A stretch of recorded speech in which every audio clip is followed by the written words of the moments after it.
Hello, how are you? Good morning. This is Bridget Brow with Divine Essentials.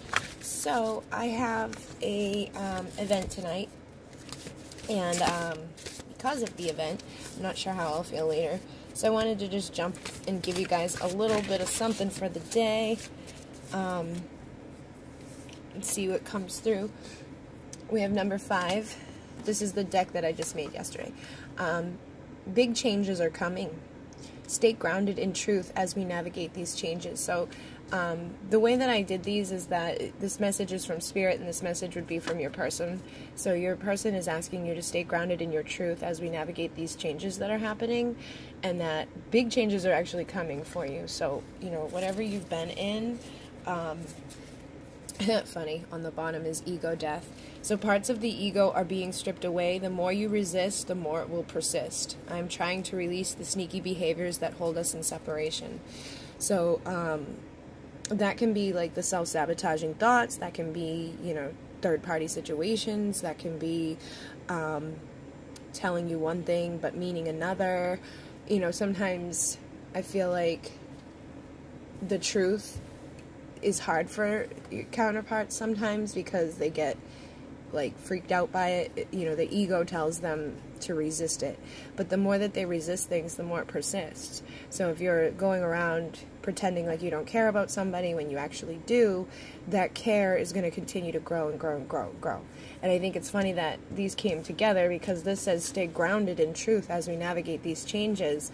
So it seems like what the changes are is that parts of the ego are dying, and we're going to have to, like, just stay in that truth without letting, you know, fear or anything hold it back. You know, like, sometimes we get overwhelmed with, you know, what are they doing? Why are they doing this? Do they care? Do they, it's like we go crazy thinking about all of the stuff. And then we have number 19, you are close. Don't give up now. You are so close to shifting into the next part of the journey. And from your person says, I am so close to you, closer than you realize.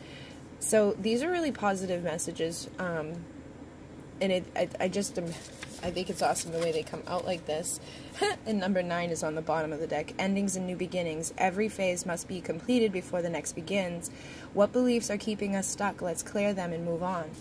So it does seem like, you know, these messages are in alignment with each other. So the changes that you're going through right now are just partly ego death with you, your person, and it feels like they're, you know, both of these are having the vibration of 9. 9 is about endings and new beginnings. And so whatever beliefs, whatever things that you're holding on to within your ego, they need to be cleared out so that you can move on to the next phase. These changes are here for you. You are close to this next phase, this next part of the journey. And so I think unconditional love is important at this point. There is nothing you can do to keep me from loving you. I have never known a bigger love than this.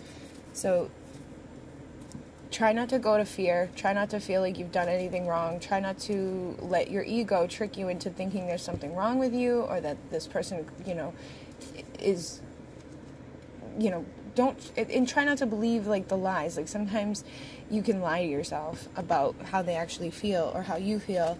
But I really feel like these messages are going in alignment with each other about the changes that are here. It's like these changes are putting an end to your ego that has been keeping you in separation, and the only thing that you really should focus on right now is trusting that, and getting in touch with the innocence, because, like, our ego is what, you know, it was designed to protect us, but it can strip away, like, our innocence, and it can make us very, like, jaded and miserable, and make us fear our truth. You know, everybody's so afraid to love because they think that if you know, are vulnerable with somebody, then you're giving them all your power. You're giving them an opportunity to hurt you. And believe me, I know it's hard in these connections because, you know, like, when I have dealt with my person in the past, it's been hard for me to trust if they're telling me, like, the truth, or if they're just saying something, or if they, you know,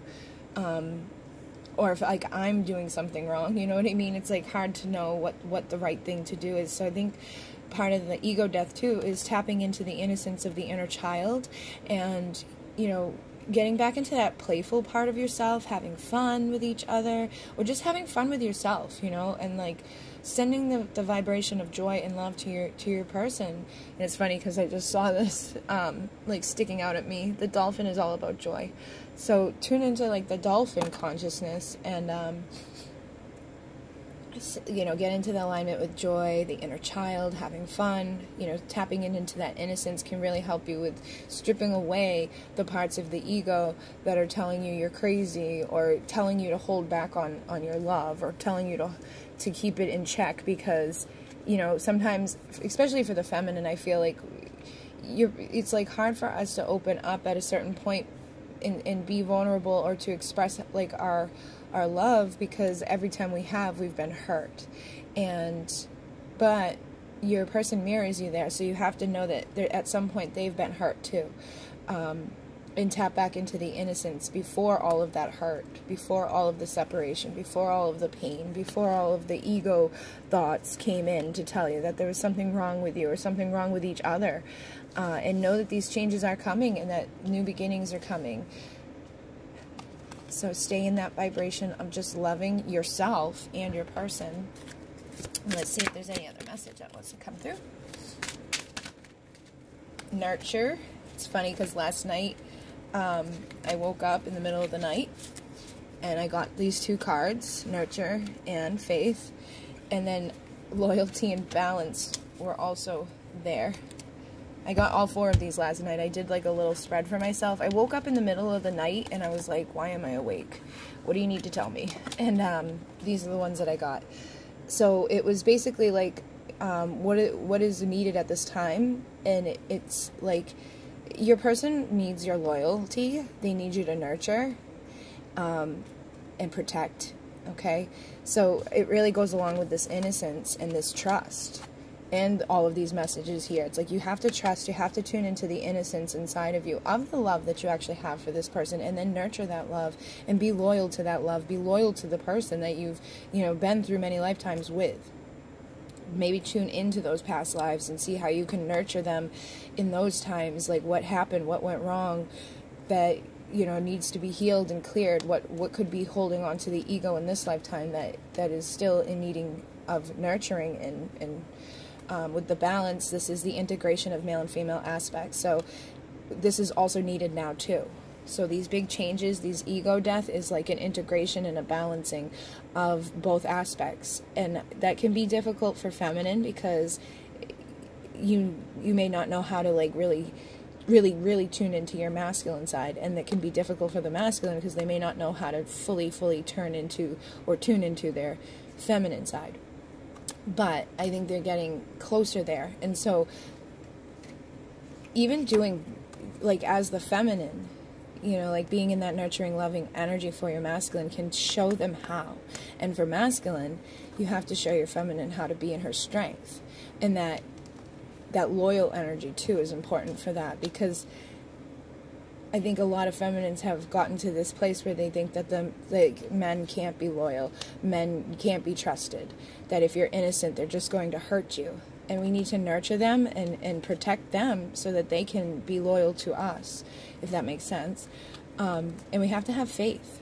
You know, you have to have faith in the fact that this can happen, that this can be somebody that is going to be loyal to you, that somebody you can trust, somebody you can have faith in, somebody that you want to be with, somebody that you want to nurture.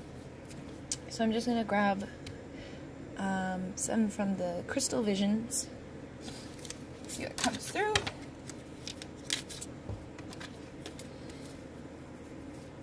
We've got the Three of Wands and the Ace of Pentacles.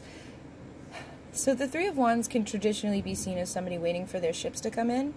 But I feel like what this is saying with the Ace of Pentacles is that you've been waiting for a long time. And that this new beginning of value and worth is coming, okay? It's like here. So whatever you've been waiting on, like you've been waiting for the shift, you've been waiting for these changes, you've been waiting for these parts of each other to shed away so you could have your new beginning. I feel like, you know, it's coming. It's like if it hasn't already started, it's there. And if you've been up at night, like really in your head thinking about this, you got to try to just rest and get out there and live. Don't just sit around waiting. You know, get into that vibration of having fun knowing, yeah, be like passionate, be the Queen of Wands, be this beautiful, passionate person, look at things from a new perspective, tap into the strength of yourself, know that nothing is as it seems when you're on a twin flame journey, and the passion is there, it's always going to be there, but the perspectives are going to shift time and time and time again. And, you know, it's funny, like, I read comments from people sometimes, and they just, the things that they say, it's like, I was there, you know, I was there a long time ago, or I'm there right now with you, or maybe I'll get there in the future, but my perspective on this has changed time and time again, and I always try to keep healthy, like, thoughts about this, because I don't want to go into the, like, craziness of thinking that, like, everything will just be fine. Because if you think that, then you're going to get stuck. If you think that, like, the universe is just going to deliver you this person on a platter, you know, you don't do any of your work. So you have to do the work. You have to lay down your foundation. The Four of Pentacles came out with this.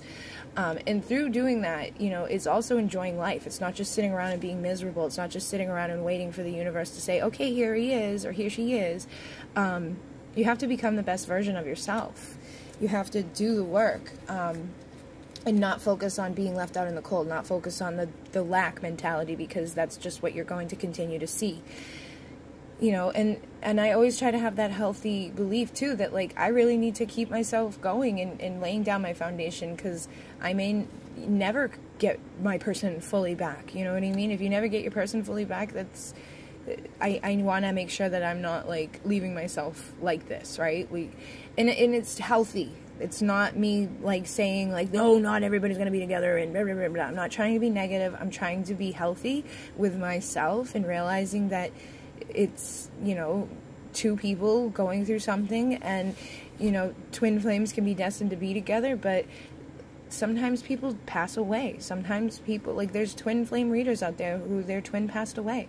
There's people out there who go for long times before they come into union, like, and I want to make sure that I'm not just, like, sitting around miserable and, like, focusing on waiting for them to come back.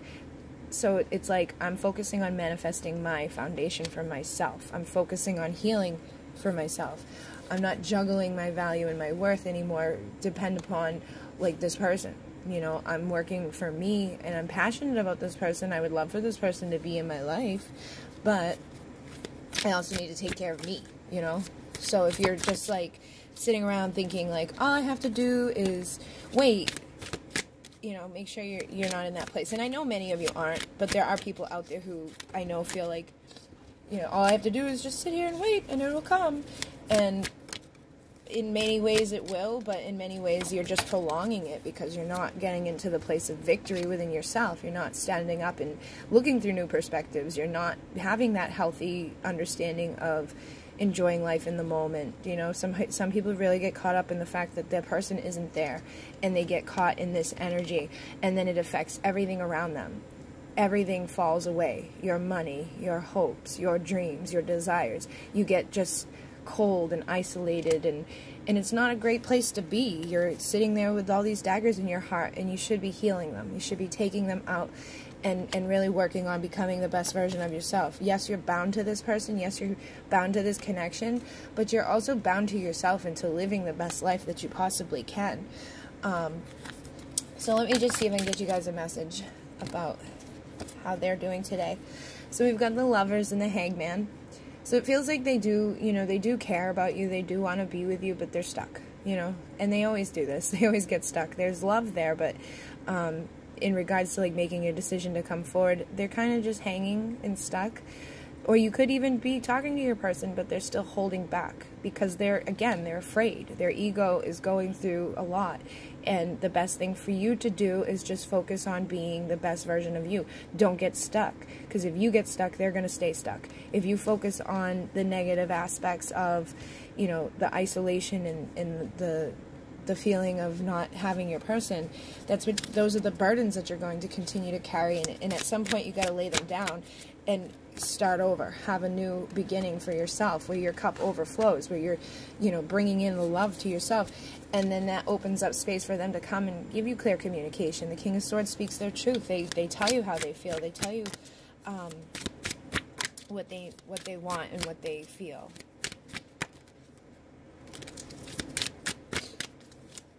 Any messages? Any other messages?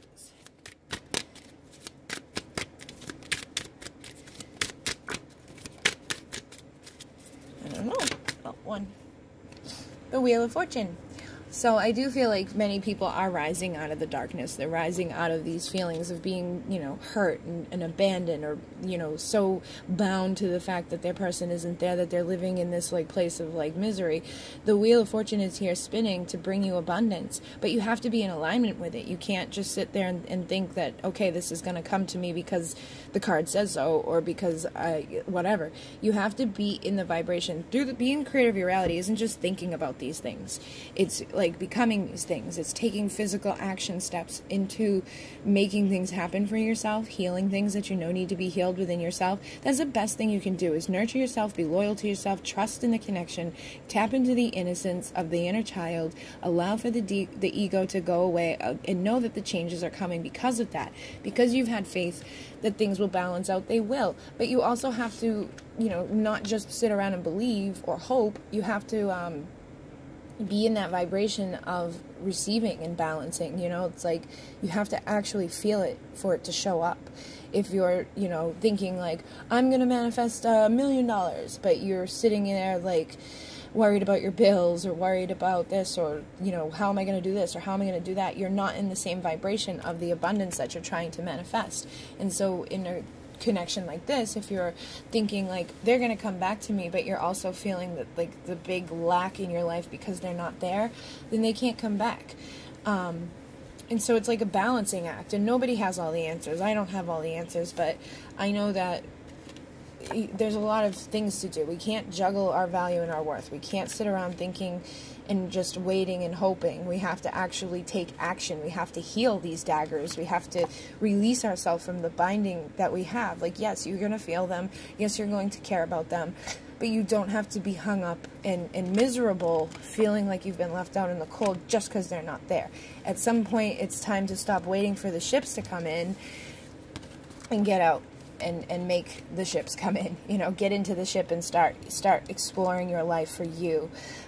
Particularly if you're dealing with somebody who's been stuck for a long time. Like, if you want to break them free of that, then you're going to have to ignite that passion inside of yourself to break yourself free from wherever you've been stuck in your life. And it doesn't have to be just with them. You can be stuck in different areas. And so wherever that is, you want to look through a new perspective and find the strength to ignite that flame inside of you, to break out of this energy, and to make that decision to have a new beginning that is going to lead you to having that solid foundation of success and victory. Okay? So I hope that these messages bring you a little bit of clarity and joy today. I hope that you have a beautiful day. I will be back at some point to do a pick-a-pile, and I am still taking private readings. I am on a 2-week wait, and I will be sending out private readings again, probably tonight. That's why I'm doing this now, so that I can focus on private readings later. If I have enough energy after I channel, I may do something for you guys, but I didn't know if I would or not, so I wanted to just make sure I got something little out for you guys, and I hope you all are doing well after Valentine's Day, and that some of you had a good day and maybe heard from your person or had a gift from your person or whatever. I have decided to kind of pull back on how much I openly discuss about it, because I just don't want to put it out there anymore. It's like such a roller coaster. I don't want other people going on that ride with me. So until I feel more stable, I'm just going to hold back my feelings and my experiences and read how I always read. I never try to put my energies into it. Like, I read along with you guys, but I'll read the cards. Like, if the cards are good, they're good. If they're bad, they're bad, you know? I try not to, like, put my own spin into every single thing, but I am on the journey with you guys. But I don't know. I hope that it helps you. If you like it, like it. If you don't, dislike it. Either way, it helps to get others here that may resonate with my messages. And if you'd like to donate, there's a link down below. Thank you to those who have. You guys are awesome. It keeps my energy up. There is a wish list for Amazon if you'd want to get a new deck. I love them when the new decks come in. It's awesome sauce. And I think that's it. So other than that, in Mune, namaste.